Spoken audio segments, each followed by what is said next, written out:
Welcome to the In Season podcast, rated R for language. None of us are doctors or neurologists. The things you're about to hear are opinions of people living with epilepsy or seizures. These are firsthand experiences. Epilepsy can cause speech problems, and the medications are hard to pronounce. So please bear with me. Epilepsy can cause bad memory, so some stories will be repeated. I'm Pookie. Get ready. Got something here, Lufa. That is shit. Says, I'm still not diagnosed. Should I give up? I had epilepsy from baby age to 14 and discontinued meds because of the liver damage and the absence and tonic-clonics were under control. I didn't know about focal seizures until I was in my 30s, and I started researching because of what I was feeling. Then I was like, wow, I'm having those, but never ever shows up on an EEG. Despite having episodes while hooked up, my epileptologist talked to me about PNES and FND, referred me to a psych evaluation and OT and PT for the walking and speech issues I get when I have my episodes. I am waiting to see a therapist. I have seen a psychiatrist already. My episodes are getting more intense for some reason. Sensations moving to other side of my body, more ringing in my ears. I get disorientated. Haven't driven in 4 years. Maybe I should just give up trying to figure it out. Anyone else been through this experience? Or did you just give up? I didn't go through that. So, I didn't give up. I was just told I had epilepsy.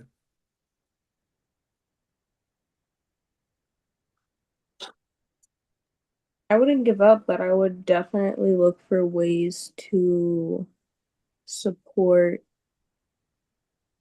your liver and whatever's being damaged, while still trying to manage the epilepsy. And maybe look at medications that might be easier on your body. I'm gonna assume they're saying liver damage, so I'm gonna assume they're on Depakote maybe or something. If I'm not mistaken. But yeah, those can do some pretty hefty damage to the body. I know for me when I was on Depakote, it took me out. I was exhausted. I felt sick all the time. It just it was just a nasty. It was almost too powerful. Way too powerful. Overdoing it. Like an over controlling parent. That's how I would describe Depakote. Overbearing parent. Like, all right, you did your due diligence. Now back off, chill out. So, yeah. Okay, tsunami's horrifying. Yeah, different one here. It says focal aware seizure caused by a certain song. Hello. I've been having seizures since January this year. I've noticed that they happen mostly when I'm riding in the car listening to certain songs. Lately, the song has been This Time Tomorrow by Brandy Carlisle. Before that, the focal seizures were triggered by dancing through life from Wicked. There have been a couple of other triggered songs, but I don't remember what they are right now. Most of my focal seizures have happened when I'm riding in the car and certain songs come on.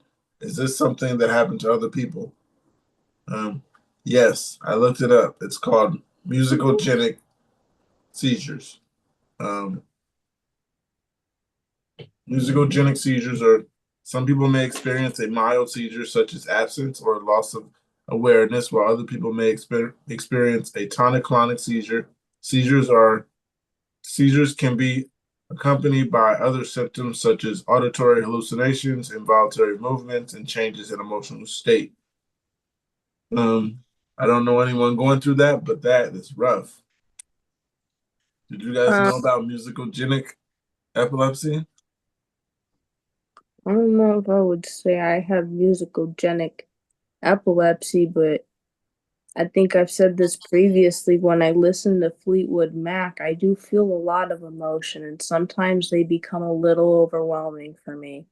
And I'm like, I need you guys to like tone down the emotion in your voices right now because I'm feeling it a little too much.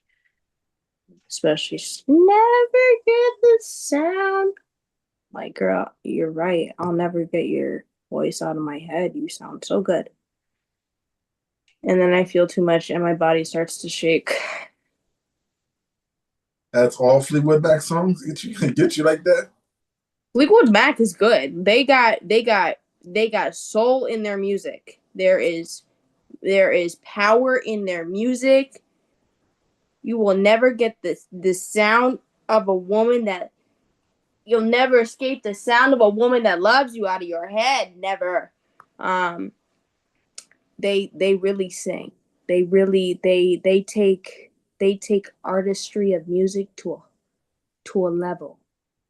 There's just like I think a lot of 70s music really does it for me, and 80s music really does it for me. Joan Baez. There's just so much emotion in the music during that period of time. Even sometimes Michael Jackson, he be going a little hee sometimes, and I be wow. I don't love all his music, but some of it I like. Some Mariah Carey too. Okay.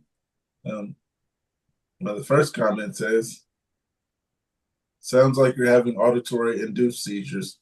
Some people have them specific to a note, tone, or sound, while others can be very specific, like the ones you mentioned. Continue to document these and relay them to your doctor. If you have an EEG in the near future, be sure to notify the tech of this.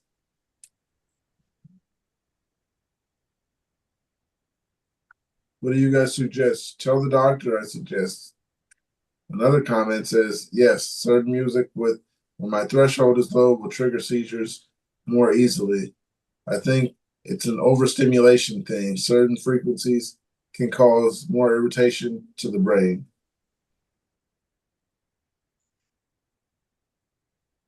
Someone says, really, just by commenting to give some Brandy Carlisle love. Bummer that one of her songs could cause a trigger for you. That said, I have an adult onset epilepsy, focal awares, temporal lobe.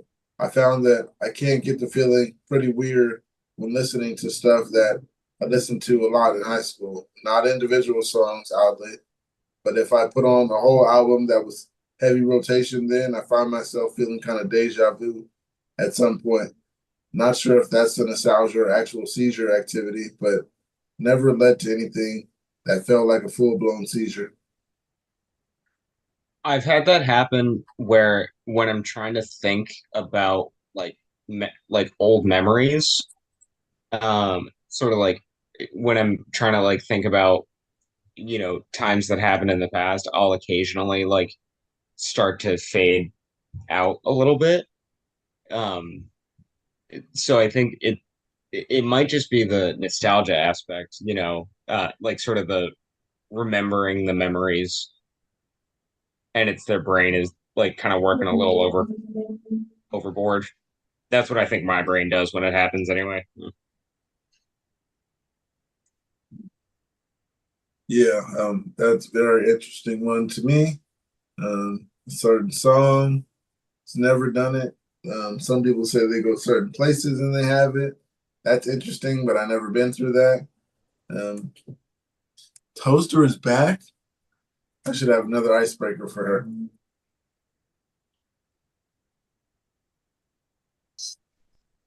I got someone here. I do like icebreakers. Those are always fun. Didn't you get the icebreaker earlier? Yes, I did. Yeah, I was just playing with Toaster. But if you want one, I got one. the icebreaker. I forgot what it Yeah, was. like we were all Jeff, here. you never got the icebreaker? Oh, Jeff didn't? I didn't. What was Okay. the best thing to happen to you in the past year? This year, yeah, what's the best thing to happen to you this year? That's actually kind of simple. Through all of you guys, I met a new best friend, and it happens to be a kitchen appliance. Yes. Jeff's my best friend.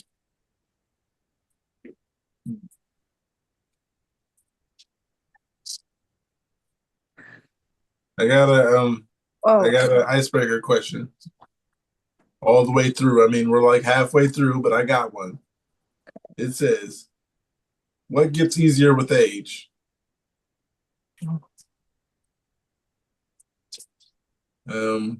Letting go. Yeah, letting go.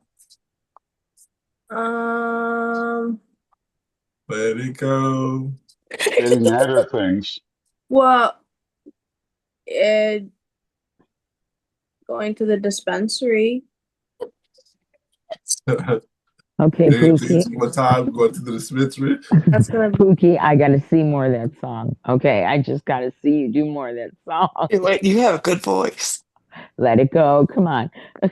I was enough right there. Do it, do it, do it, do Come it. on, Oh Toaster. my God. I forgot the question. I'm laughing so hard right now. What gets easier with age? Oh, the fuck it bucket. Um, I think for me, not taking things personally. Like Toaster said, you just let it go. You know, it's like, okay, and I can still respect other people and say, I understand what you're saying, your feelings are valid, blah blah blah, all of that, but I don't agree with you, but okay, you know, No, I don't have to. I just stepped on that. Ow, a squeaky toy. Is it one No, with the it's not a squeaky toy. It's it's one of the hard. chewy toys with the spikes on it, Juniper, right? don't do that. I hate doing Ooh, that. ouch, I'm It's ouch. okay, it happens. My dad calls them D-Day bones. D-Day bones. Let it go. Yes, I exactly. actually I Let it go. I'm really not the best with like friendships of any form or even like I'm not good at any form of relationships. It's just not really my gig. Um, and all of the friends that I do have, I'm very upfront about that. I'm like, first of all, I work on like a 4 to 6 business days response technique when it comes to texting because, that's how they were back in the day. You'd have to wait for your letter to come in the mail. So, I do the same thing. Um, I also can only focus on like one person in the situation at a time. It's just how my brain works. And I let people know that all the time before becoming friends with the person to prevent them from being like, you're ignoring me. You're not talking to me. You're being a bad friend. Why are you not texting me back? You should be there for me. And because I need my time to um to regain my energy and my social energy and whatnot. And I found that my fuck it bucket, um, when it comes to that, I kind of didn't, I did, someone invited me to like a trip. And I know in my head that I don't want to go. Um, and that mentally I'm not okay to go and physically I'm not okay to go. And I like kind of express that, and I've been kind of expressing that to this person a lot.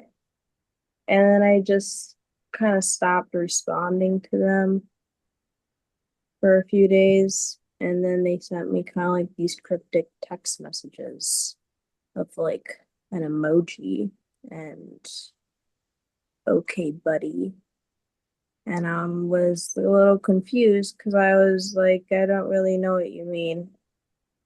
because I've told you several times I haven't been in a good place and whatnot.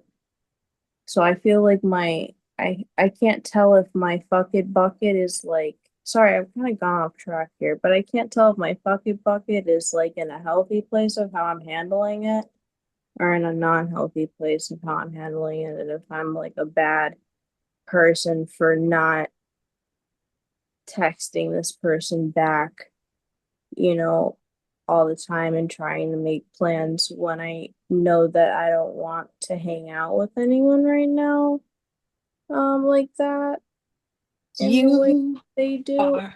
They also still do some drugs, and I don't really want to be around that right now. So I feel like I am in the okay with not responding, and I don't really know how to cut ties with them because I do care about them, and I think that they're going through a manic episode and they want me to be their favorite person, but I can't be their favorite person. And I know how that feels because the whole reason I got ECT was for my mania. And so I know how it feels when someone like leaves you when you're manic, and it hurts so much, and I feel so much guilt. Um, in feeling like I'm leaving her, but I really cannot. Like, she called me the stepmommy to her child. I'm not the stepmommy. No, you can't force a parental connection on someone who doesn't want it. It made me really uncomfortable. No, I was okay with the auntie, but the stepmom made me really uncomfortable. yeah. I mean, it's gonna sound horrible. Godmother, maybe, but even then, it'd be a little uncomfortable. It took me a long time before I even took my actual stepchildren as children. Of course, now that I don't have them anymore, it hurts. I've had them for 10 years, but supposed to just be my you have friend. to have a connection. Yeah, and I feel like she's kind of trying to like force this kind of relationship between us that's just like not No. there and has kind of just been built off of like trauma. And I don't want to like, I don't really want to, I don't want to connect over drugs and trauma all the time. I want to like only connect over why we're doing so bad. I would like to have like rather come here and use my social effort here where we're talking about positive things and negative things at the same time, but while still being, not, pity party about it because, Mhm. if you feel like dragged down when you're about to talk to someone or like exhausted before even talking to them, I think that there might be a little problem. Sorry, I got like off track there. That was sorry. I only caught like the absolute end of that, but I love what you said about I don't even know what the context of this was. But the social energy is like I get home from a full day of work and I'm like, normally I'm like, I just want to sit. I don't want to talk to anybody. Tuesdays and Fridays, I'm like, no, I got more energy. Yep.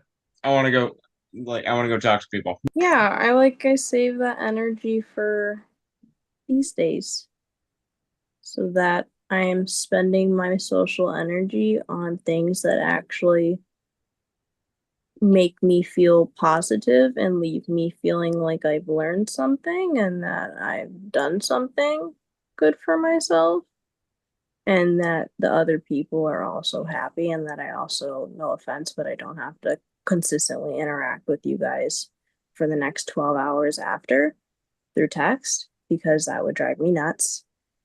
And that's not because I don't like you guys, it's just because it's unrealistic. And it's not realistic to be texting all the time. Oh, And tell that if to our executive chat.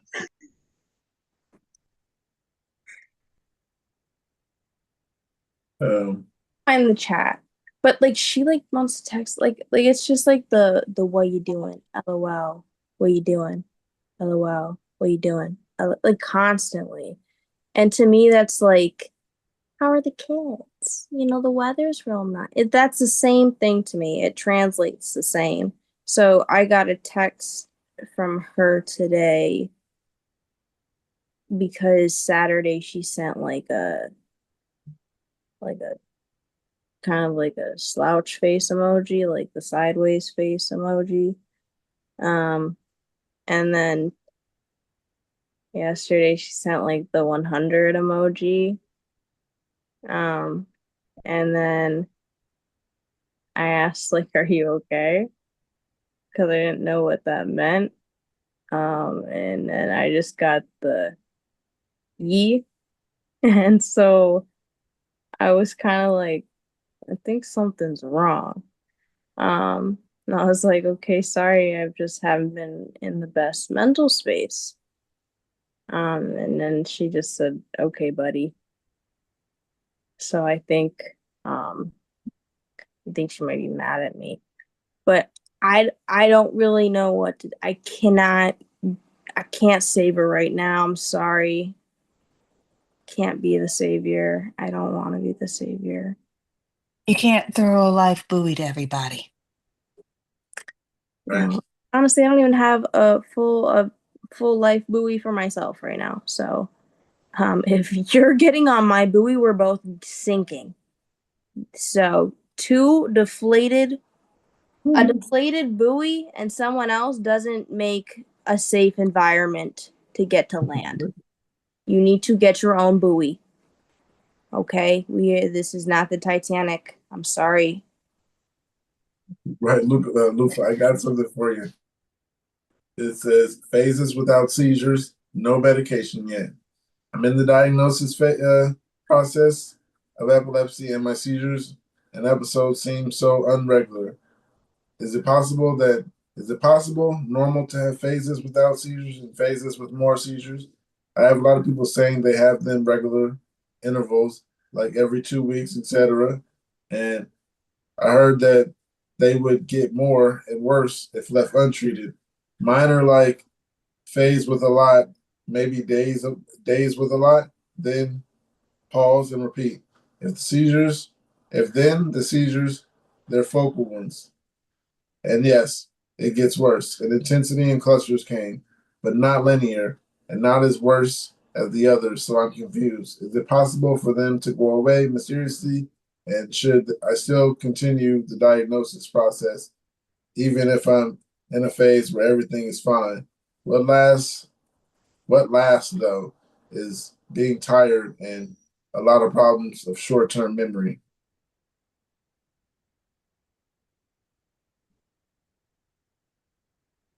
I think the question was, should the person give up? Is it going to go away mysteriously? No, it's not. I think you should keep fighting for diagnosis. Don't give up.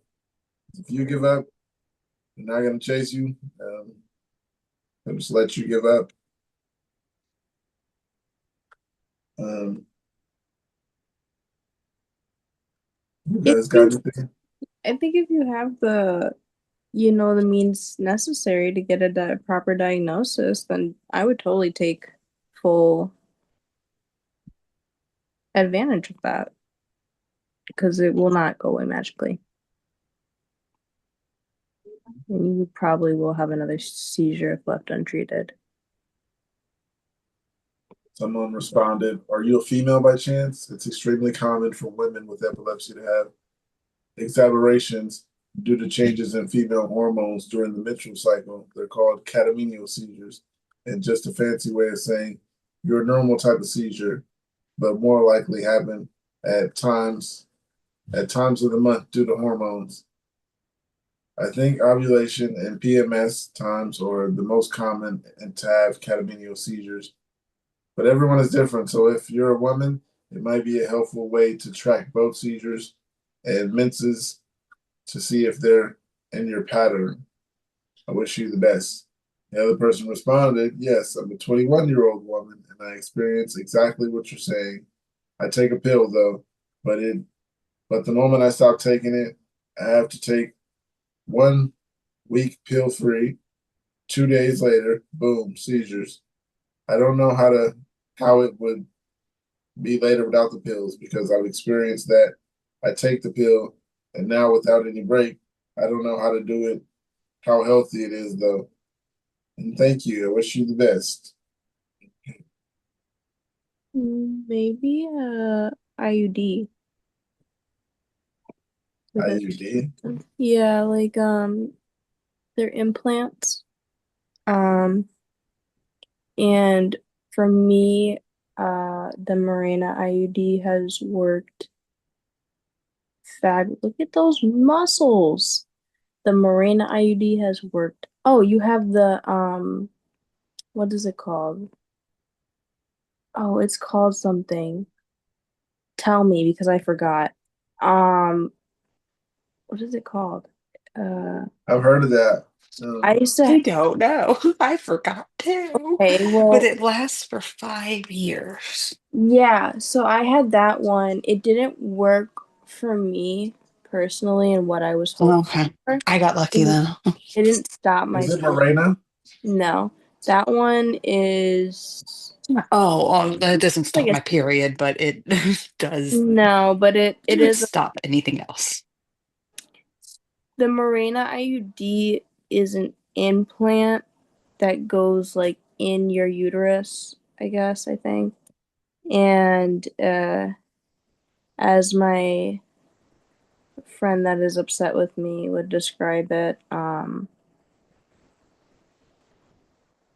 she is very against it and is always like, I'm not putting that metal shit inside of me. But I did, and it has worked wonders. Um, and she's very against it, complains about her periods all the time, but gets the depot shot, which has been proven to lead to um, uh,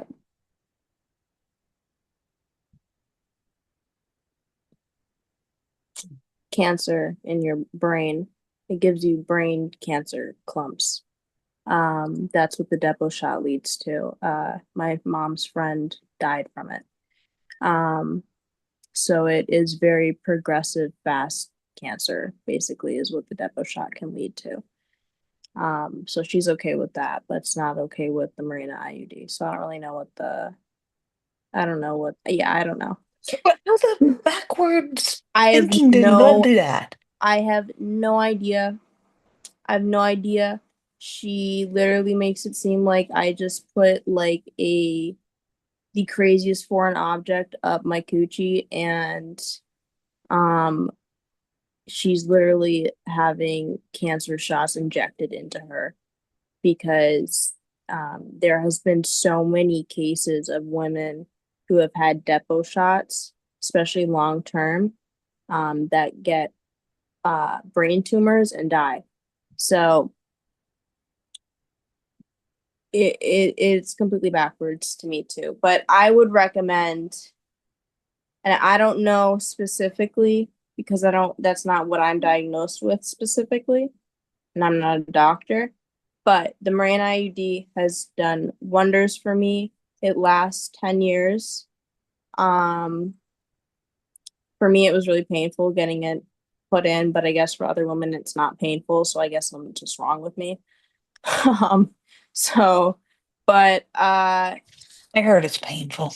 yeah, but in my opinion, for the amount of pain you go through, it equals to the amount of like relief you feel with the years coming. Like it stops your period and you just like for years I just forgot I even had a period. It's like it was just like the best decision I ever made. Best decision ever when it came to medication besides the clonazepam. I love it. It works wonders. And I don't have to wear a diaper to bed anymore. So that's great. I don't know why that's funny, but Toast, you have something to say before I move forward? All right, I got one that says withdrawal. I was just in the hospital for a VEEG for 4 days. In those 4 days, I stopped taking all but one of the medication, and my EEG was clear. I was discharged without any advice on withdrawals and was told in my paperwork these symptoms are not epileptic seizures, even though I've been having tonic-clonic since I was 18. Now I'm in day 2 into withdrawing. I'm so sweaty and shaky. I feel so sick. Does anyone have any advice on this? Um, You are your own best advocate. You know your body best. You're going to have to keep fighting. yeah, that's the part. Keep fighting because it's on day 2 and they're starting to sweat, so a seizure could possibly be coming. You could be that getting can some be good news soon. dangerous, man. That's why are doctors doing shit like this? That can be dangerous because I mean, how many of us, I don't know about, the monitored EEG, but you can still have a normal EEG, but to just suddenly stop the meds like that and send this person home, I don't know. I don't know. Are they in the States, I wonder? It does not say, but yeah, I can't really tell from the person. Damn. They These meds are not safe to stop on their own. no, that's unfortunately that's really common with some doctors and some practices is cold turkey stopping medications. Like Wow. they cold turkey stopped me on uh Xanax when I was 12 to 13. I'd been on it for a year. And then one day, I guess some laws changed or something, or my psychiatrist that had 100 patients a day somehow got in trouble, and I wasn't allowed to have Xanax anymore. And it was like Xanax 1 or 5 milligrams, somewhere in that range, something like that. I think I was taking it twice a day, but Xanax is a really intense drug in general, a very regulated substance. Ended up giving that to a 12-year-old and then cold turkey ripped the 13-year-old off of the Xanax was a whole body shock to me. It was insane. I was like locked in the psych ward in my room, shivering for a week. I don't even remember like what happened. I just remember being horrified and scared. And I think that worsened my anxiety. So that's really dangerous. Doing that. That's extremely dangerous. That can have long-term effects as well. I think practices need to be held accountable for doing that shit. They really need to titrate people on and off things, even if it's like a little dose. Because I had people telling me in the other epilepsy Reddit that I didn't need to, that it was stupid, or my doctor and I are stupid for leaning me off of the Keppra and onto the Breviac because it's basically the same thing.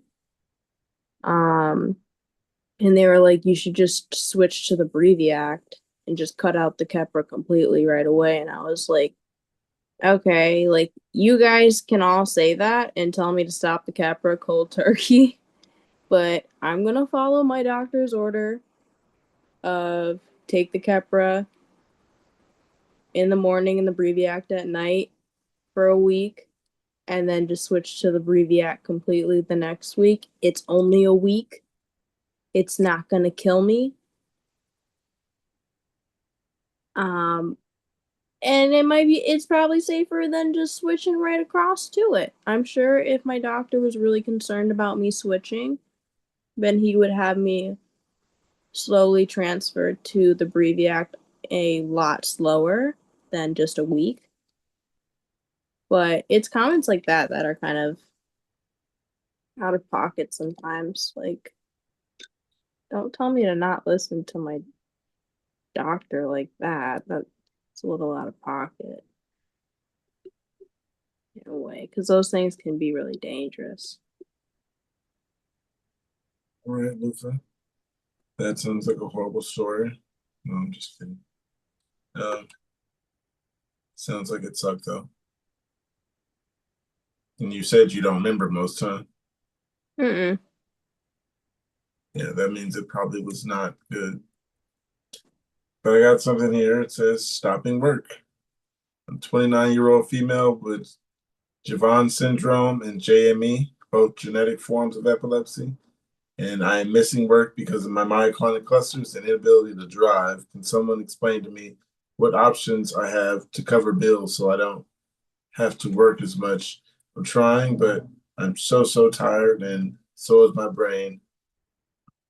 My working memory and seizures are getting so bad that I'm going to stop working altogether, in which case I need to know what I can do. TIA. I'm not sure what TIA is, but it looks like a abbreviation for something. I don't have JME or Javon syndrome. I've heard of both of them. I don't exactly know what they are. Actually, I know what JME is. That's juvenile myoclonic epilepsy, right? Um,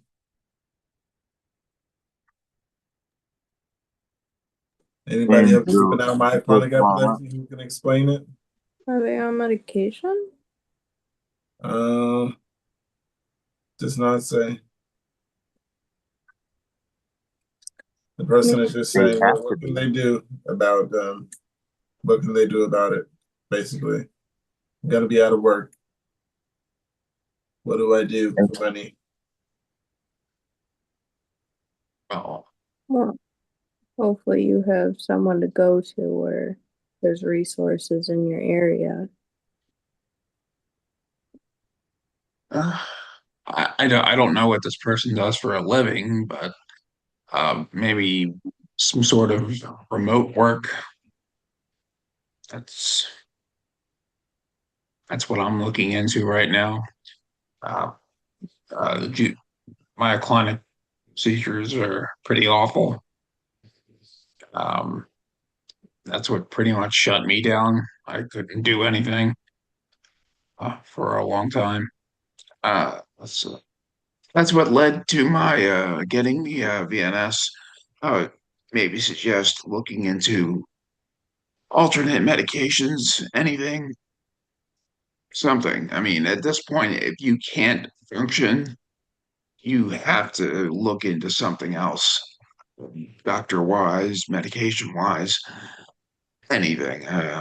Because if you can't function, then you, Yeah, and those can be really debilitating outside of work too, because that means that like if you can't function at work, you're probably having a hard time functioning at home as well, because it's just gonna lead to like having a hard time making yourself food and um yeah, taking care of yourself when it comes to just like cleanliness. So that becomes something that's difficult and dangerous when the clusters start getting really bad and close together.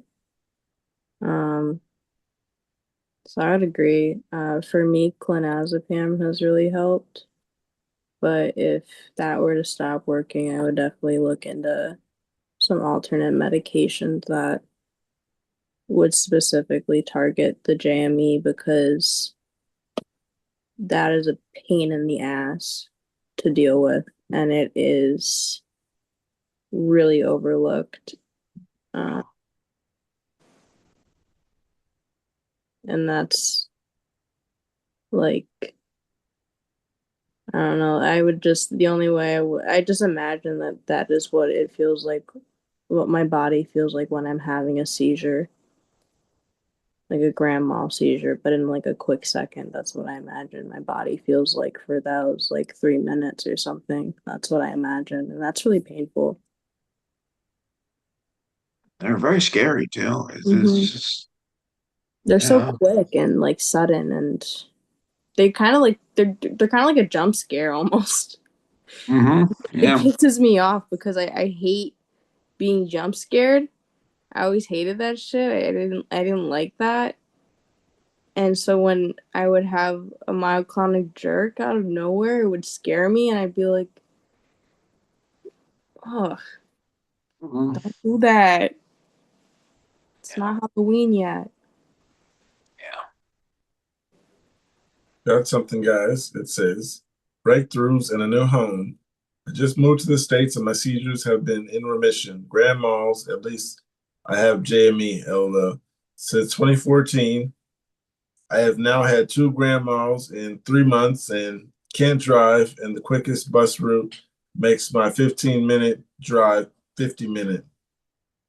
Do any of you lovely people have any advice when it comes to transportation with epilepsy? I don't live in a bike-friendly city, but I am open to learning how to be more aggressive biker if I need to be.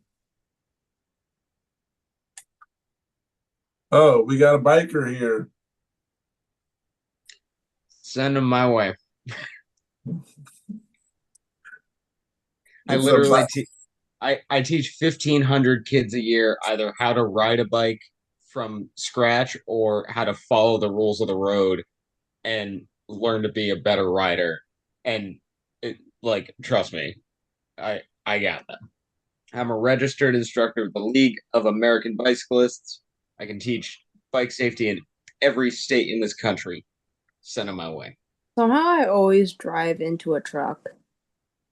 Like, so unprovoked. It's just there. Like, I either drive into it or the truck drives into me. Wait, drive or ride? Drive. Like, the truck Oh, either in or at me, or I drive into the truck. oh. Every time I've I, ridden a bike, it's always been a truck or a van. so you are talking about riding. Yeah, every time I've ridden a bike, it Okay. seems so. I think if you were to ride a bike with me, you are at a higher possibility of getting hit or hitting a truck or a bus. No, I think I I know what your issue is. We don't have to get into that, but if you do have any questions about how to ride a bike better, I think I can already tell what your issue is. We should get trucks off the road. I agree. Yes, that too. I was gonna say you're looking down at the road instead of looking 100 feet ahead of you, but regardless. That too.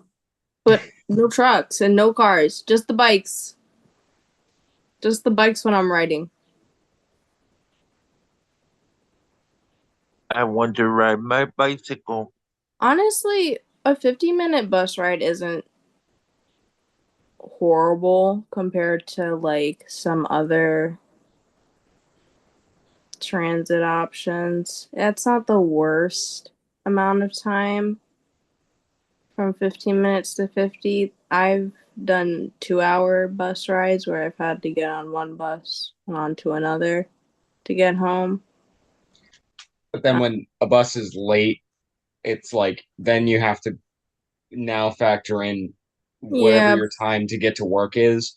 If you think that there is a chance that the bus is going to be late enough to where you're going to be late, now you have to take the hour earlier or whatever it is earlier bus. So yeah, but that it's like kind it of does comes with add more time. it just kind of comes with public transportation in Oh yeah, general. my Just my mom uh is a director at the Greater Attleboro Taunton Regional Transit Authority. So she manages like the transit system for buses in southeastern Massachusetts. and I'm at least fully aware. where I was, it was there were usually no delays. Um, where we were, I guess, like the city just didn't have enough problems going on, and the buses didn't have enough problems going on. They had everything in check and all their orders straight, and no bus strikes or anything. So Lucky you. we were good over here with timing and stuff. So in my opinion, for my location at least, I don't know how they are, but if it only, a 50-minute, it's not ideal. Obviously, it's not the best, but it's gonna be cheaper than getting a Lyft or an Uber. But they could potentially apply for like aid in getting transportation to and from work, and to and from doctor's appointments. At least in Illinois, there's an organization for people with epilepsy that can get transportation to and from work and to and from medical visits, but everything else you're on your own. So, I mean, that's a start. I think it's fair. I'm on a waiting list, though. So, I wish there was a bus, but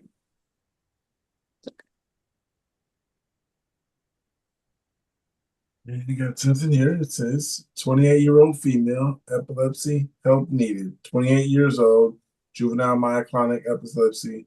I'm on 250 milligrams of lamotrigine and 500 azonogram. Also, clomipramine, 150 milligrams for OCD, 155 pounds, and 5 feet tall. Diagnosed with JME at age 18, following onset in teens of myoclonic seizures and grand mals at 18. 10 years without grand mals, still myoclonics daily and weekly. December 2023, grand mal. 2024, grand mal. Myoclonics continue. Memory loss present, but getting worse in the past few months. Neurologists say I am not supposed to drive for 6 months. Next appointment is 9/11. My managers at work have been both separately told me that my memory loss is concerning and I should just contact my neurologist. HR is asking for accommodations as well, and I am being given administrative tasks instead of treating patients. I am a TMS technician. Because of my memory loss and inability to retain information, neurologist is refusing to talk to me. I have messaged and been told 3 times that he would like to speak to me in person in September only. And at this point, is no longer answering me.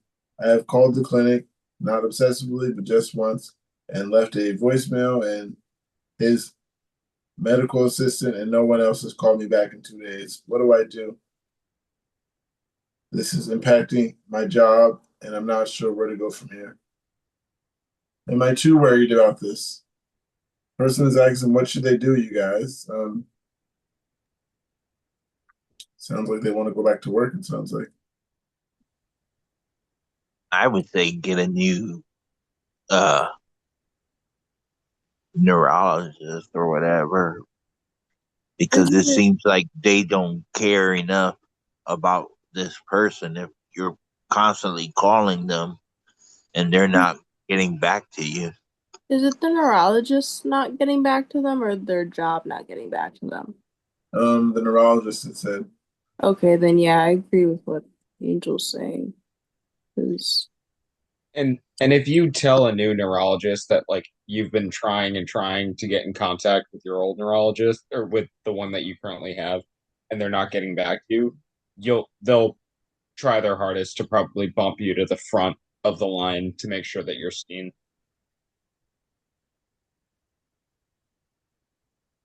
Well, and I don't know what area they're in, necessarily, but I mean,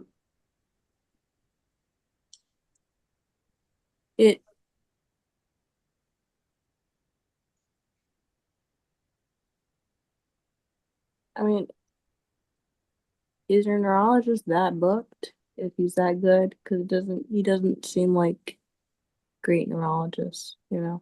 So I would definitely look into stuff because there's definitely places that will get you in faster, and might even be a better fit for you. you never know, you know. There's some that can even do what you call it telehealth appointments. So if they're overbooked, so Yeah. Yeah, like my doctor is all the way in Chicago, and that being like a 2-hour drive for my mom and I. And, that's basically an entire work day she's got to take off and stuff just for a 30-40 minute doctor's visit and stuff to get my meds increased. So he does one telehealth appointment a month. Um, but we were able to get one. And but what's good is when I call the office, his team, he has a team that responds to like what I need in that moment. So in the moment it was the Keppra that was really bothering me, and they got me, even without seeing him, they got me switched over to something, to the Breviact, so that the Keppra wasn't, doing so much harm. But even without seeing him, they were still taking care of me. So they definitely need to find a better care team. Does anybody take clonazepam? Clonopin? yeah, Yeah. Clonazepam.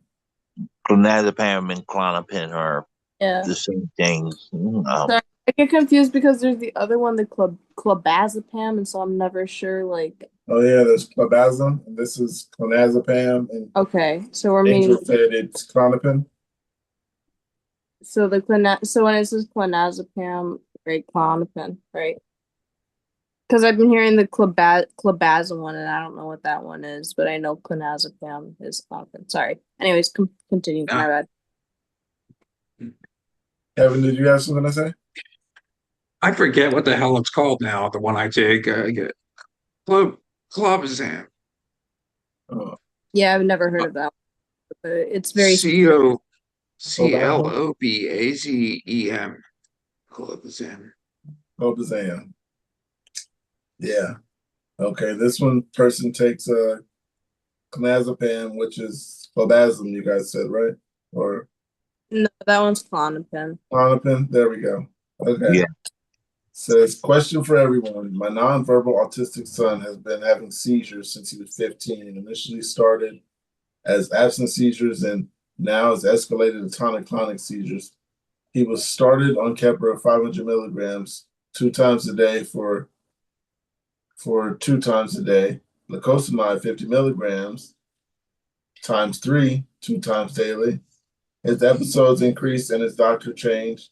New doctor suggested to up the meds, and so he's taking 1,000 milligrams of Keppra and 200 milligrams of lacosamide 2 times a day.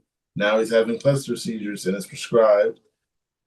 We were prescribed clonazepam for clusters. We are only able to administer this after 3 or more in the course of a day. I asked his neurologist if we can look at doing the clonazepam as a regular dose and eliminate the Keppra and lacosamide. His response was no. I'm curious if anyone else takes clonazepam regularly and what is going on. The first comment says your body builds a tolerance to benzodiazepines. You would have to increase his dose continually over time. Also, they are addictive. Yeah, the is really. How old is he? 8? 4, 8? How old is he? I don't use it on a daily. I only use How old is Motrigine. How old is the child? The child is 15. Oh no, it doesn't say how old he is. It says he's been having seizures since he was 15. Oh. Oh, I thought it was like a child. Like a toddler. Sorry. I guess that makes it easier for the med wise. They're like if they're already sort of I'm assuming they're closer to 18 now. Their Yeah, hormones are sort of working. usually, with my doctor, since I'm on clonazepam, and it's kind of treated as a secondary medication to increase my seizure threshold within uh the myoclonic jerks, while the other medications stop me from having full-on seizures and control the generalized seizures altogether and kind of grasp the myoclonic seizures as a whole right now, at least for me. Um, but from what I've experienced, they don't typically just give the clonazepam on its own for the seizure. No, they don't. It's pretty much a rescue medicine. Yeah. And if you have clusters a lot, then it can be on a regular basis, but you got to kind of work your way there because of the fact that he will build a tolerance to it. One of the comments here says, like others have said, benzos work, but also come with severe and dangerous side effects when used long term. Benzos and alcohol are two of the only drugs that can kill you just from the withdrawal. So, in the future, if he were to need to come off them after taking them for so long, would probably hate it. They're also very sedative, especially in higher doses. I take a small dose as an emergency med, but only use it as needed. I've told my neurologist I'll never take benzos as a regular medication.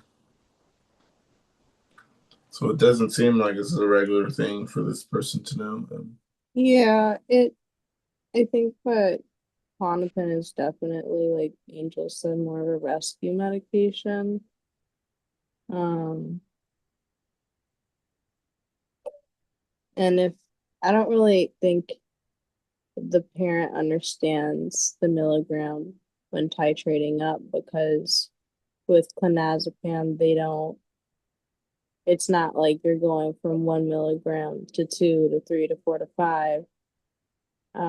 You're gonna start at like 0.25, or they might have you at 0.5 and splitting the 0.5 in half.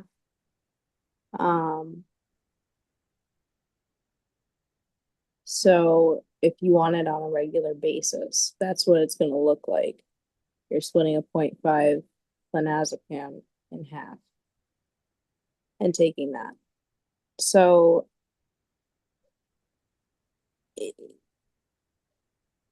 I would not recommend taking it on its own.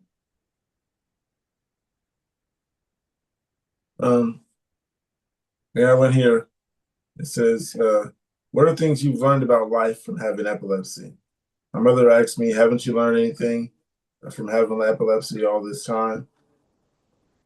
What do I say? Because I can't remember what epilepsy has taught me in this life after these 5 years. Besides, I need to find out how to not be depressed.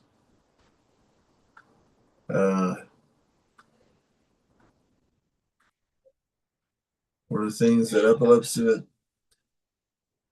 I learned about life from epilepsy? Come on, you guys got to help me out. Life is too short. Well, actually, yeah, you gotta love life and love yourself, and don't let epilepsy hold you back. That's what epilepsy has showed me about life. Other Things could be much people, worse. I Don't learned that other people don't understand epilepsy as much as we think they do. Love life. L'chaim to life. don't don't exactly live every day like it's your last, but love every day that you have. There you go. Or how did Bob Marley say it? Love the life you live and live the life you love. Thank you for And the Dylan reference. and I think in so many ways,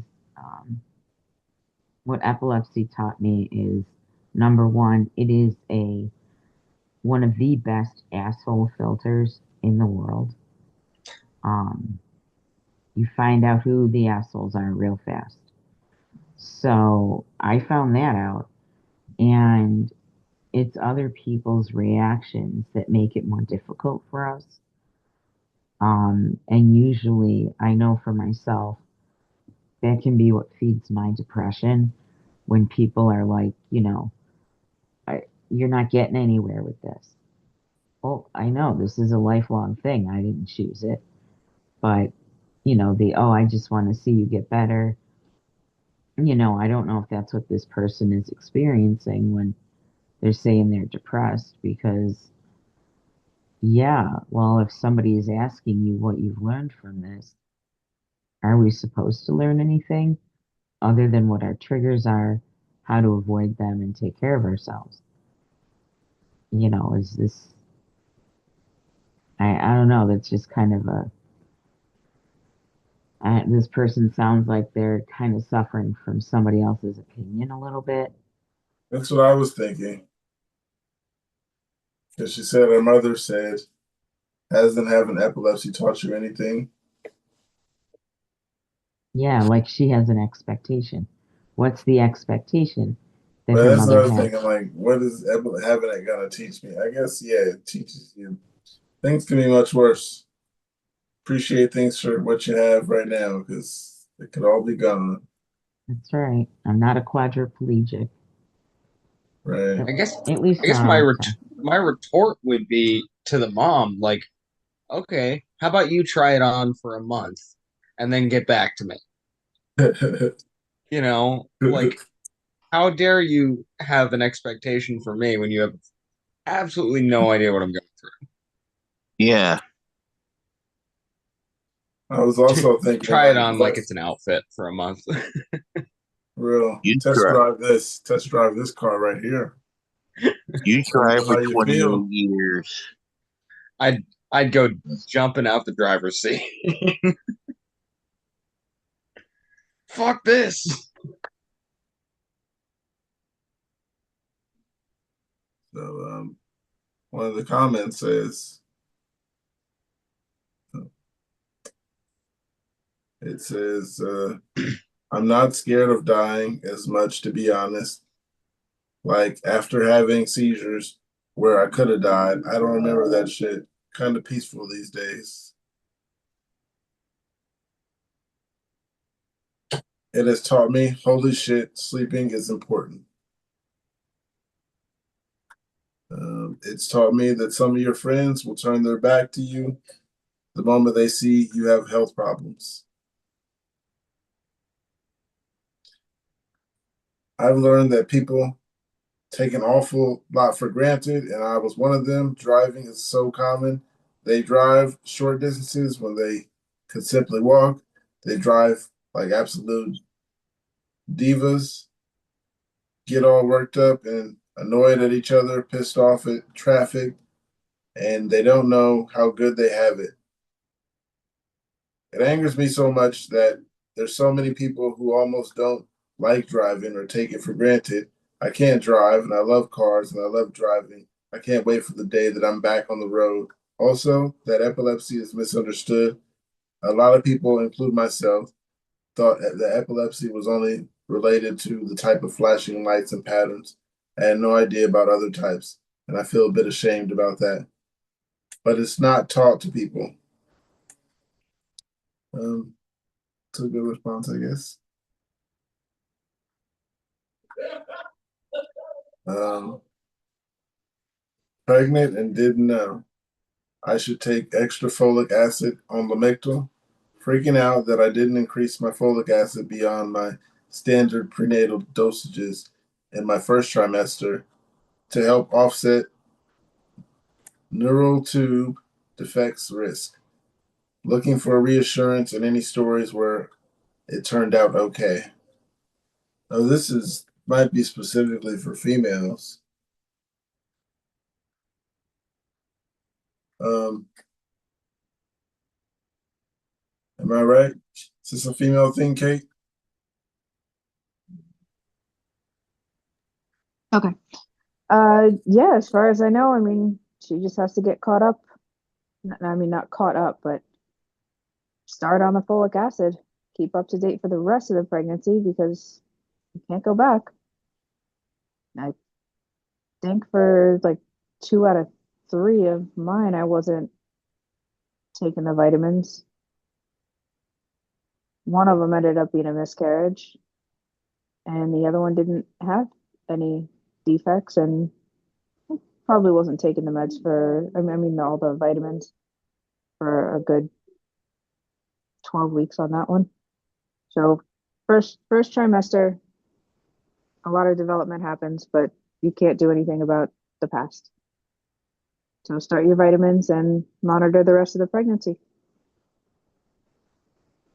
Okay. Heard it first from a woman.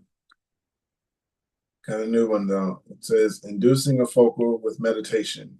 Occasionally, it's felt like I've come close to triggering a focal through deep thought and breath control.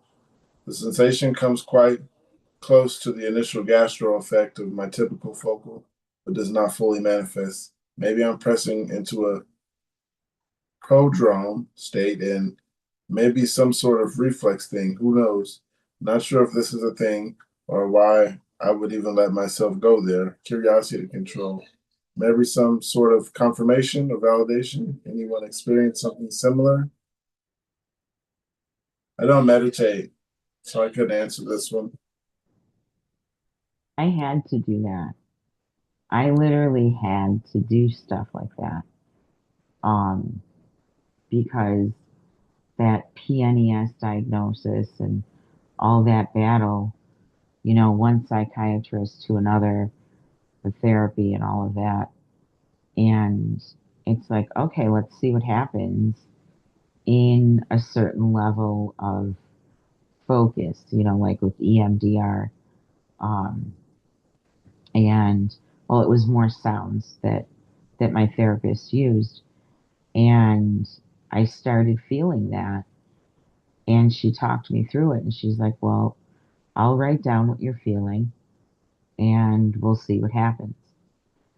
I didn't have the seizure, but what we discovered is it is a pathway.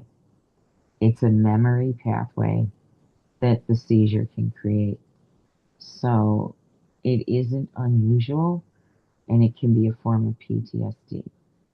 At least that's what I experienced. And it was worth the not, well, yeah, it was physical pain sometimes. It was worth the struggle to to be able to focus through something that I thought was a focal seizure, but to still be able to recognize, oh, this is what I'm feeling, and still be able to talk through it. So, yeah, I can see it happening. Oh, Brandon, you're going to take off? Yeah, I'm getting ready to. This stuff is starting to hit me. But yeah, I've had that happen. And they can be scary because it's like, I know I'm having a seizure. And my therapist would be like, no, I'm right here. You're still talking to me. And, oh, did you hear about this? Or did you see this? Whatever, anything. And it would distract me enough. And it's like, see, you're not having a seizure. So it was a process. It still is. But I wonder sometimes, like, if I can work my way through what could be defined as a psychogenic seizure, can we actually provoke a seizure with our thoughts?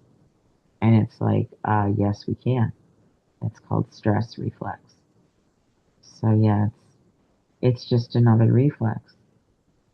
But I'm babbling because I am so drugged right now. I'm just gonna hang I up. got one more before you go.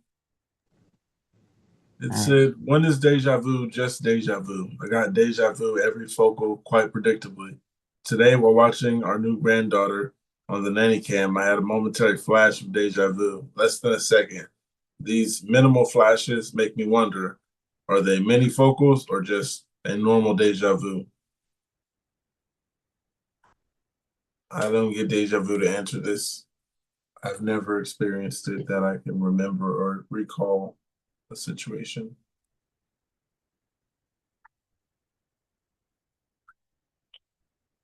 Nobody gets deja vu? I thought that was the perfect one. Yeah, Deja vu. I do, I've but lived this before. yeah, it's like, Deja vu. I've dreamed this before. oh And yeah, deja something else. Jamais vu. déjà vu. Yes. Yeah. This will happen again. Or déjà vu, I don't recognize you. Yeah. Yeah, and I You're don't all very, know. very interesting. I get deja vu. I've dreamed this before. I remember. I'm sorry, I've taken my meds, so I'm a little loopy. Yeah, I'm right behind you. uh, I remember once at, I was actually at an EMU play. My mom had gone out to get water, and she came back in this gorgeous blue kimono. It was silk. It had cranes on it. I was in a seizure, and I, I, I it was. I don't remember the rest of it, but I remember that kimono, and it was a figment of my imagination.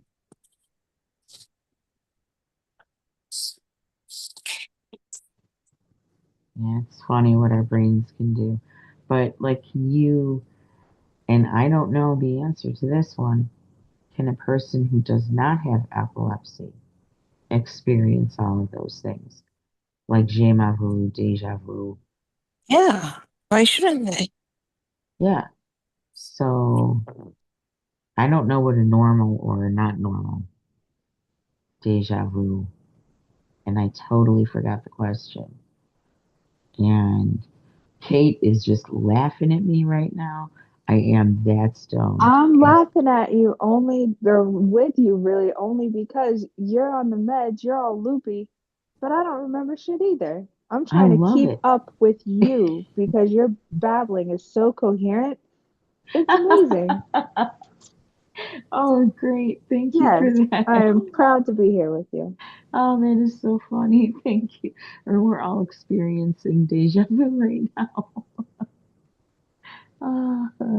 Me coherent. Oh, I'm so flattered. I'm humbled. Well, while you're here, I'll go through the comments since you're still here. It says, personally, I can tell the difference because I start getting sweaty and or nauseous afterwards. Someone else says, I think the term for those are possible subclinical seizures, where there are no outward signs of a seizure and the person isn't sure if it was a seizure. The only way to confirm would be an EEG. Someone please correct me if I'm wrong. No one corrected. Somebody said, I get these too, and I've been wondering the same thing. There was a very distinct point in my life where the description of deja vu changed because the feeling of it changed for me. That's when I knew I had epilepsy. Deja vu, eyes closed. I thought a thought dawned on me today. Wow. While I have never had near countless daytime deja vu moments this past year, I cannot recall a single instance having one when my eyes are closed, where napping, sleeping, etc. The majority of my primary focal episodes have come while sleeping or just upon waking up. I know I have the usual aura sensations of phantom smells and strong stomach twinges.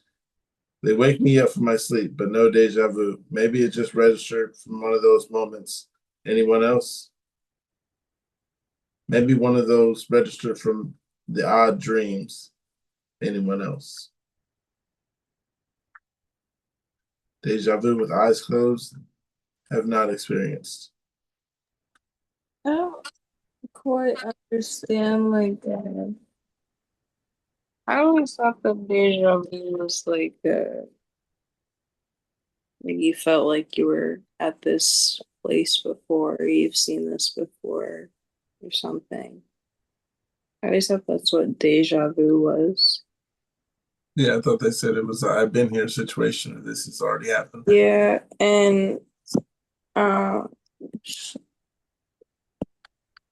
um, sorry. Um, um, why does deja vu have to necessarily always relate to epilepsy? Because people without epilepsy experience deja vu quite a lot, I'd say. Um, I think just throughout life, like if they hear something of a certain sound wave or whatever that sounds similar to maybe what they heard when they were a kid, or they see something that, like, I experienced deja vu when I saw the Barney book that I used to play with when I was 4, and I completely forgot about that thing. But it just like for a moment, I just felt like I was back in like my grandparents' home again. Um, and sometimes when I see like Barney related things, I just have like deja vu, but I don't really necessarily, if I experience it, I don't always automatically associate it with, I rarely associate it really with my epilepsy. I really just associate it with like a subconscious thing, like as as I was kind of taught it was, more than an aura.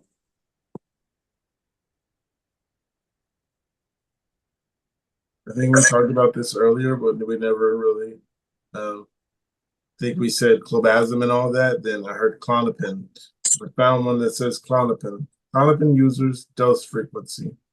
I had 4 intense long auras today, which is quite unusual for me. Normally, my clusters are a little more than quick flashes of deja vu or olfactory stomach twinges. My neuro prescribed Clonopin to help knock down my clusters. I took one 0.5 dissolvable tablet after aura number 2 around noontime, but auras 3 and 4 followed pretty much unbated. The last aura just a few minutes ago was quite intense, lasting a minute or two. I was fully aware, describing the sensations to my wife. Previously, a single dose was adequate. It's been about 7 hours since the last dose. I'm tempted to take another one to help me avoid repeating this evening. I cannot find clear guidance. I did send my neurologist a message via the portal, but clearly, after hours by now, he's not going to respond. Anyone got any guidance on dose frequency? I never took Clonopin. I don't know what it is. I think I heard someone say it might have been a rescue med. Do you take a rescue med regularly? You're not supposed to take it like that. Um, it's a benzo. Benzos are very addictive, and Yeah, you don't. yeah. Sorry, keep going. It's like for me, I talked to my doctor about it, and when I felt clusters coming on and stuff, like they told me wait for a certain amount of time between because it's you know Is it like a it's like drowsy one to make you drowsy? yeah it will make you drowsy. It um Not only that, the seizure will also make you drowsy too because that's happening. Klonopin will make me high as fuck. When I'm high as fuck, I get hyper. Yeah.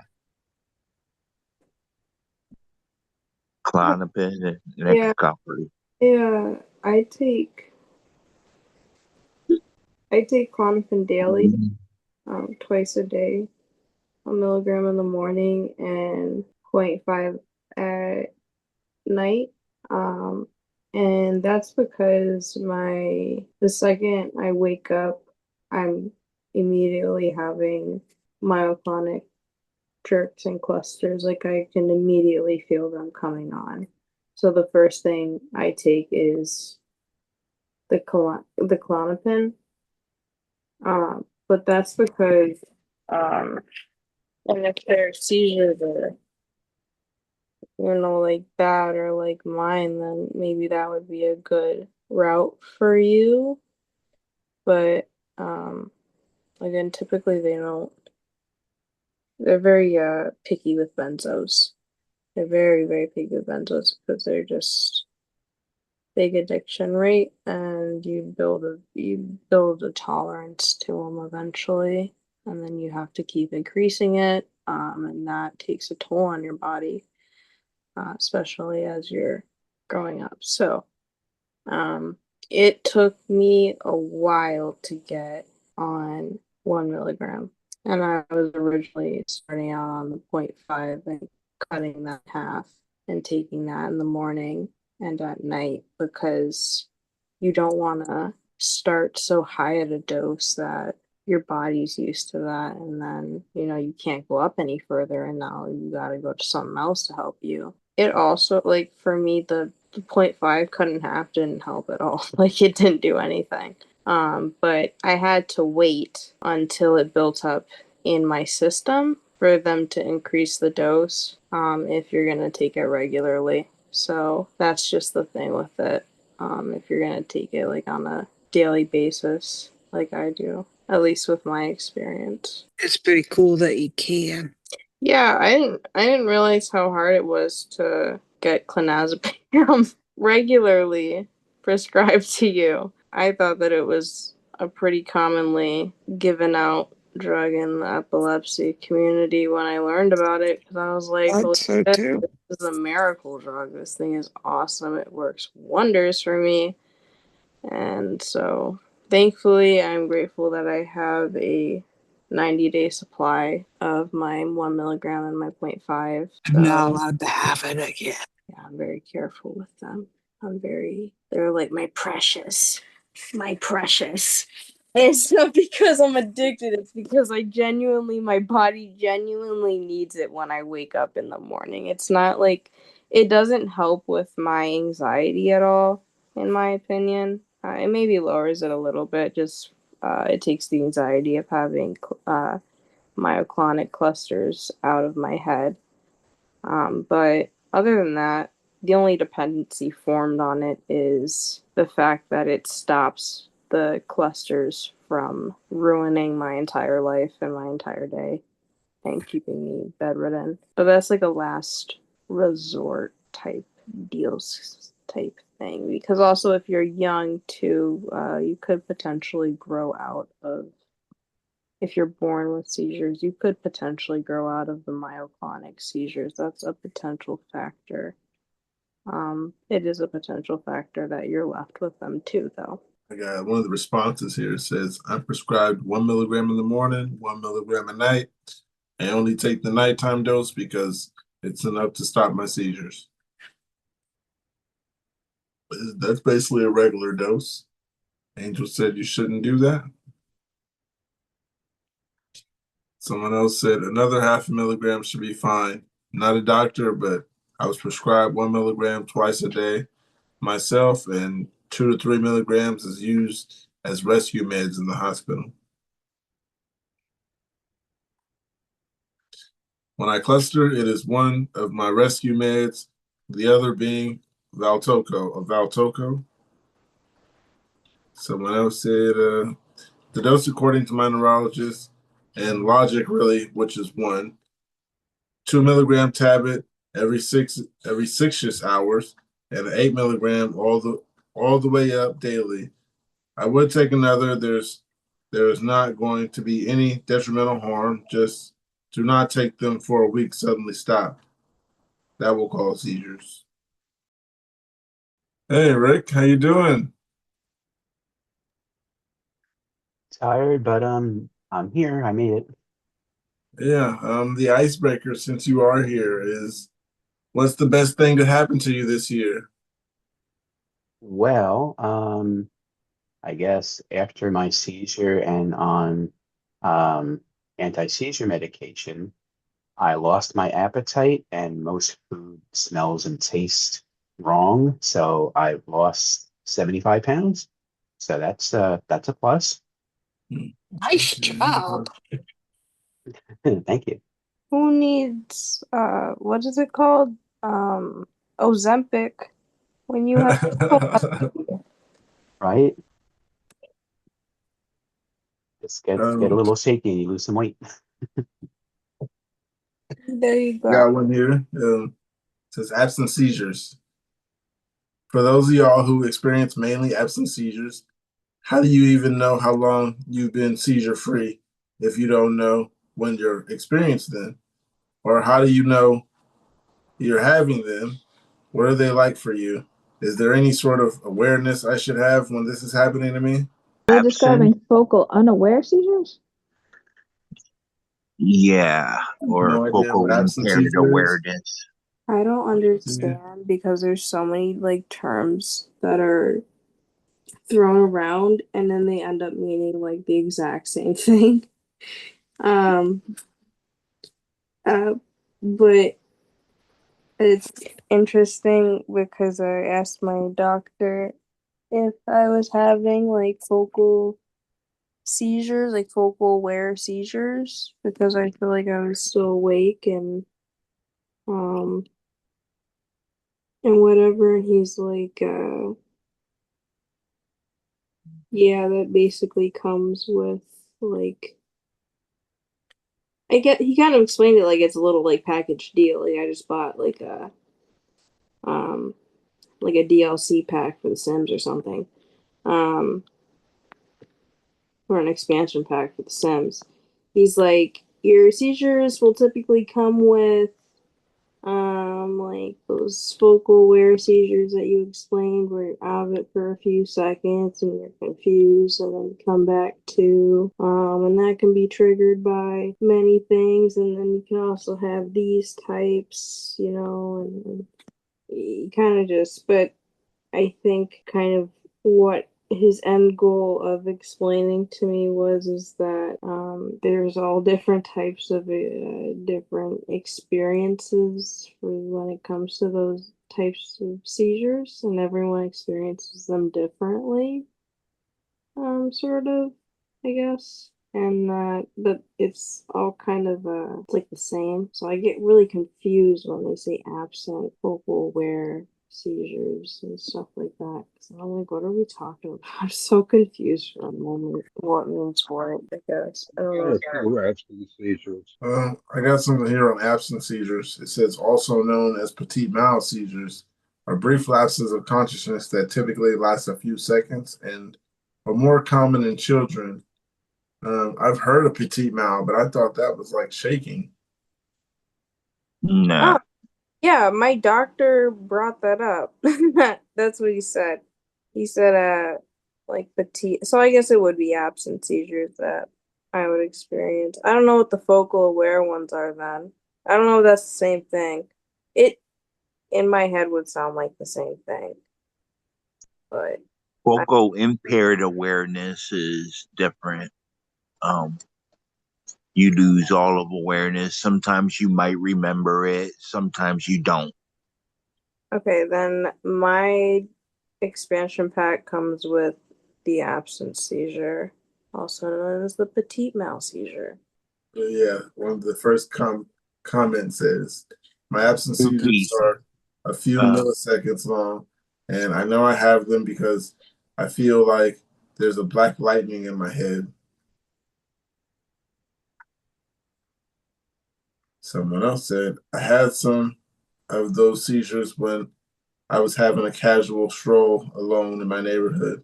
I suddenly realized I was lost, location and destination. I decided the best idea would be to return home, but couldn't plan my route. I had used Google Maps to get back, and this is very familiar territory. I arrived at my place without any injuries, but I had lost my hat, my headphones, my sunglasses along the way. I never lose anything, so I think that might qualify as an absent seizure, where I have some proof of it happened. Replacing my stuff was inconvenience, but better than broken bones or lost teeth. Anyone had experiences with Keppra and valent vaccine combination? Someone says, I just saw a psychiatrist and it was prescribed venlafaxine. Questioned him multiple times about it and how it would interact with my epilepsy medication. And he assured me it will be fine, but I'm nervous. Still calls. The last thing I want to have is a seizure again because I'm taking some new drug that I may or may not need. If anyone's experienced with these two or any other two with these two, can you please let me know how that's one for you? Somebody down in the comments said I took Effexor for the time and it didn't impact my seizures. Anybody got some kind of mixture with Keppra? I took a flu vaccine on Keppra and had a lot of seizures, cluster. And I think when I just phrased it to the walk-in clinic, the notes ended up suggesting that it was because of the whatever that term is, catamenial. It was because I have catamenial seizures that they suggested the vaccines would always be risky for me. Okay, well, I got something. Says, has anyone used their nasalium? Hadn't had a seizure in a couple of years and randomly started getting bad auras, so the neuro prescribed nasalium. Ativan used to be what I take right before seizures, so I know what that's like, but I got addicted to it, and now I am terrified, so I asked for nasalium. Does it actually make you pass out? I know side effects can say all that, but they say that for every drug out there, and it's anything like Ativan. Literally, any response is helpful. I just want to know what you'd experiences and what am I in for? I'm sorry. I never took nasalium.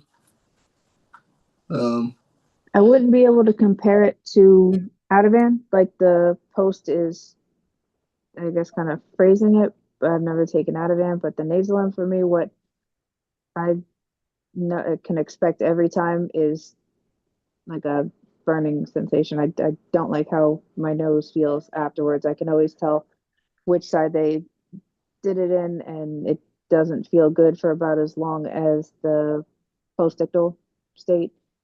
And as far as passing out, I don't have to take a nap right away. I never like to go to sleep when I'm still confused and not 100%. But when I do pass out, then it's a long night. It'll be like usually I'll sleep for 4 hours, but after a nasal it'll be at least 6 hours of like not waking up. I get rebound seizures from Nasalim, and it took us a while to figure that out, and the Benadryl helped us figure that one out. But I end up having another seizure about 12 hours later, and my doctor said it happens to people who are very sensitive to benzodiazepines, and I am.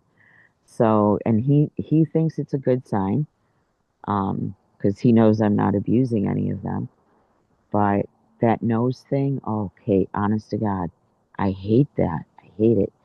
And usually one shot, I'll recover from that and from the seizure, and my nose will feel okay after a while, and I'm wide awake. I'm full of energy. But if I get 2 shots, I'm down for the count. Like 8 to 10 hours, I'm sleeping. But one shot, it's like giving me cocaine. Is nasalium? Does it hit you like Narcan? Just bring you back, or does it put you down? My daughter says it knocks me out for a minute. She said I literally stopped. My body, everything stopped. It takes about 3 to 5 minutes and I'm like completely, she said I turn into a puddle. My muscles all relax and I'm fine. And then I'll wake up and sometimes I get a little defensive. I'm like, shit, why'd you do that? Where am I? And then I'm okay. But she says it does knock me out for a few minutes, but not long enough sometimes. Yeah, and I'm on the flip side of that. Mine told me that I'd get up right away and act like nothing happened. Then they'll show me a mirror and like, the black eye or the bloody nose or something to convince me that I was down for like wait a longer seizure than usual. And something's hurt, but I don't feel it. And the denial for the seizure when nasal M is in the picture is longer than if they hold off on the nasal M, let the seizure finish, even if it's around 5 minutes. Then Yeah. when I come back, the headache is like already there, but it's like the nasal M suppresses all of that feeling for a little while. It's like it definitely changes post-ictal for me. Oh yeah. Oh yeah, definitely. Feeling defeated. Currently ovulating, and of course, my catamenial seizures are popping off. Sometimes it's worse during my cycle, but then sometimes it's just bad all the way around. Today I had multiple focal seizures. My brain is disconnected and foggy. I had just lay in bed all day because my body felt exhausted, and I was mentally, I am, and emotionally exhausted too. I'm just trying to exist, and I'm falling, and I'm failing. I'm assuming that's failing, but it says falling. I've lost insurance. I don't have a steady job. I'm actively applying. My neurologist started blowing me off, wouldn't listen to me and my concerns, and started suggesting I was exaggerating my symptoms, wouldn't adjust my meds, and now I found out she left that office and went to a different network. No one told me. So now I don't have any active perceptions. The pills, I have her all out until I get a new doctor. I'm just defeated, seizing throughout the day, and while trying to be as safe as possible, laying on my side and hoping the seizures don't get worse. I feel so alone. Talk to me. I need Whoa. someone to talk to. It said, not talk to me. They have to cover those prescriptions for 1 year. If they're in the States, that's the law. But without insurance, I don't know what they're taking, where they live. But I know in the States, every state, that whether it's the doctor or the clinic that they're associated with, they have to cover those scripts for a year or until you find another doctor before that year. I know that because I've doctor hopped so many times. This is fun. It says, what's the dumbest thing you've ever done while having a seizure? I woke up in bed with a female coworker once. I woke up fully dressed for winter. Fur, fur hat and boots, panicking about what happened. Turned out she was just keeping an eye on me. They called my wife after I had a shake, who said, just keep me in sight for a few hours. And that she did. The dumbest thing I've done is walk into someone's house. Then I laid on the couch. That's the dumbest thing I've done. The one that pops into my mind is the one that my mom said that I locked myself in one of the dog crates and couldn't find my way out. You mind if I laugh at that? That was kind of funny. Go right ahead. I laughed too. I couldn't imagine you in a dog crate. They're way smaller than me though, so I just think a dog crate. My dog crate is pretty small, so. Well, my mom has 3 poodles, so it's bigger dog crates. It's not like my Schnauzer's crate. And they do have very nice pillows. Hey, maybe that's your little safe space, just like it works for them.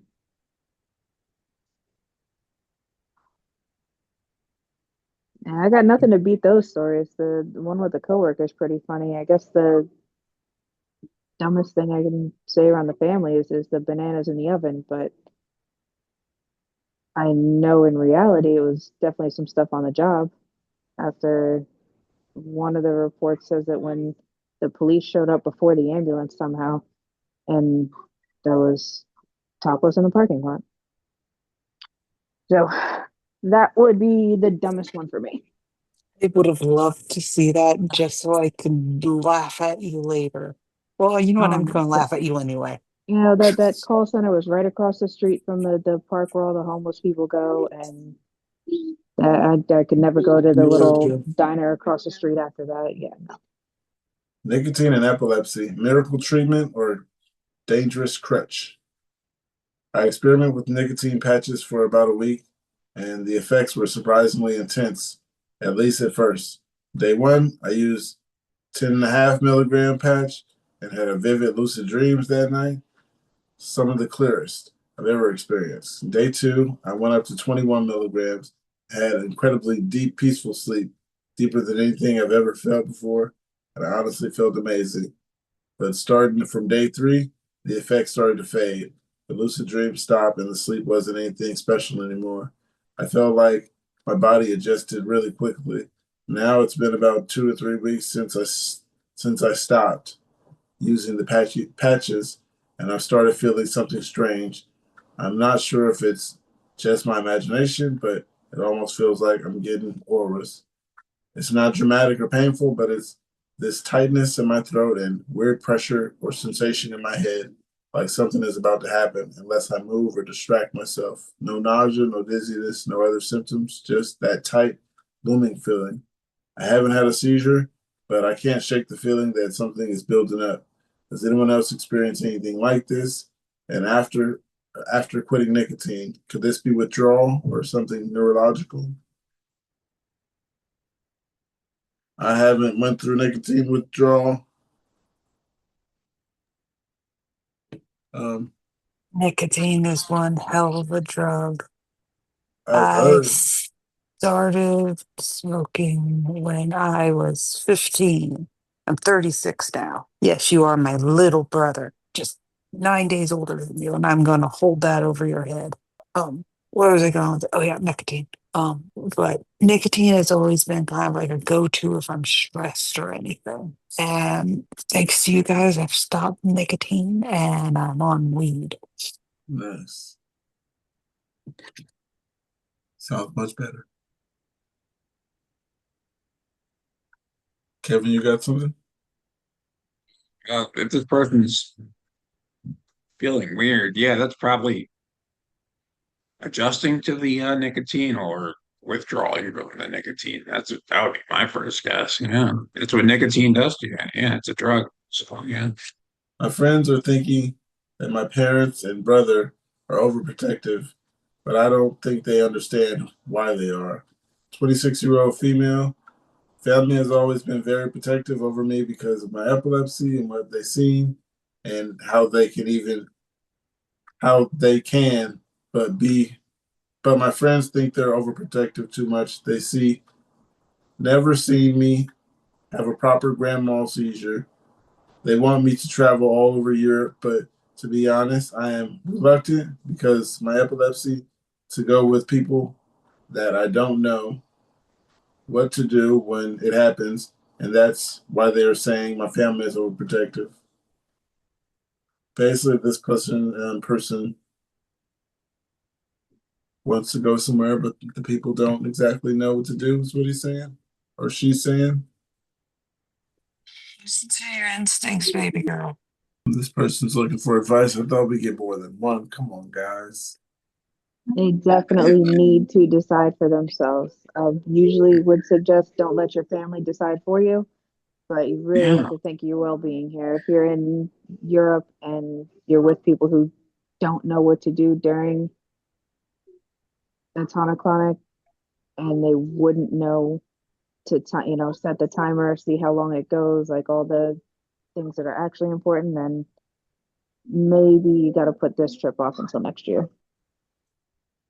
As long as you can make it through Europe, with all the access to your medicines and you know, yeah, I don't see why not. But as far as convincing your family, that's another story. I don't. That's an issue of trust and have, make convincing them to trust you and not even Yeah, an issue of trust. It's just yeah, it is it's like they're treating you like glass. because they don't trust her in this situation. I guess. One of the comments here, oh, this is way too long. She says, my son has epilepsy and he's about to turn 15, and actually traveling is one of his main triggers as it's getting to him out of his sleep routine. However, I also want him to have a life, so recently we let him go to an overnight trip. I think my husband and I were really worried. My son had the time of his life, of course, didn't sleep properly, but luckily it was all right at the end. He did have two of his cousins with him who would have known what to do and what's going on. So I completely get your parents' concern, but also entirely understand if you do like to travel with your friends and maybe be a shorter, more local trip to start off with would be better. I guess it depends on how well your epilepsy is controlled, and you could give some of your friends a full breakdown. That's good advice from a parent. Like Scotbury, anyone? Hello. I had daily focus with Kepler and clobazam and some grand malls during the nights and in the middle of the nights. Now I'm taking Excalibur, a drug people say is very bad, and I want to make some questions. I want some questions. Number one, anyone 90% or 100% of seizure free with this drug exists? Number two, I'm taking 100 milligrams, but in the beginning, I was all day sleeping, and now I just sleep normal and take my coffee like before. Is this normal? Because I saw people that said I will sleep more than 12 hours. Number three, when is the titration notice? The difference in what type? 50, 100, 150, 200, or more, per example. Thanks. Excalibur had never been on it. All these extra medications I can't really talk for. I just got on the 100 milligram process of the titration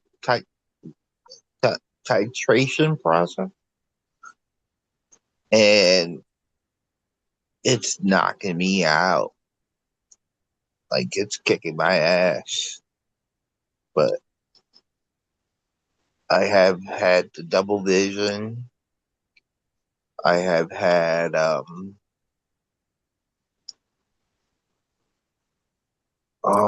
the headaches. I think Anne has also had the headaches too.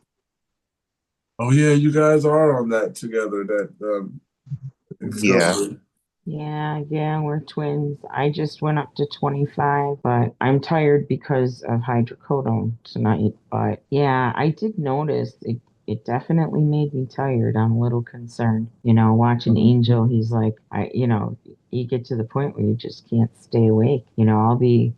I was folding towels the other day, and we have a joke at our house. When we do towels, it's actually a load of washcloths with a few towels. And so I'm sitting there folding them, watching I don't know what on Netflix. And the next thing I know, I'm sitting there with a lap full of washcloths. And I'm like, what just happened? I must have just dozed off, and it's like, okay, right back to work again. But it's it does that, or I'll get the I gotta lay down. I gotta lay down, and I'm just at 25 milligrams, so I don't know. What are you going up to? I'm at 200. Oh, sorry. I don't even know what I'm going up to. I know at 50 we're gonna start dropping the Vimpat, so and see what happens. But he said he's seen, a lot of his patients were fine at 50 milligrams. And I'm like, well, hey, I'll give it a try. It's a miracle sleep med Mhm. combined with my Ambien and my Seroquel. You have one happy insomniac. I'm going up to Man, 200. And I just started this week was the week that I started dropping the Vimpat. Still take your salt levels serious. There's a comment here. It says, "Hey yo, 300 milligrams Escopri nightly here for 2 years now. The sleepiness will get better, but they never go away. I definitely need some caffeine throughout the day to help. It'll get better, Angel." That's what she said, or he said. Someone else said, "I take Keppra and clobazam, but I am not fully seizure free. I get weekly complex partials. Never tried Excopri. Did Excopri decrease your seizures at all in comparison to Keppra and clobazam weekly? Any apparent negative side effects from Excopri? Were you advised to try Fycompa before Excopri?" I don't know why this person is questioning the op, but yeah, you guys, it's got some stuff in it. If you guys gonna take 2 years and then still be drowsy, is what the person said. Yeah, I'm taking Excopri and Clonopin at night. So Someone here says, "I take Excopri, did the full titration up to 200 milligrams, and I'm a sleepy ass dude. But that is on top of everything else you see.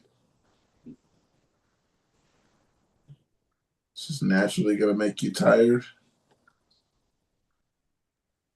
its main side effect is not drowsiness. It is literally sleep. Please take your medication as prescribed or whatever works for you. We're not doctors.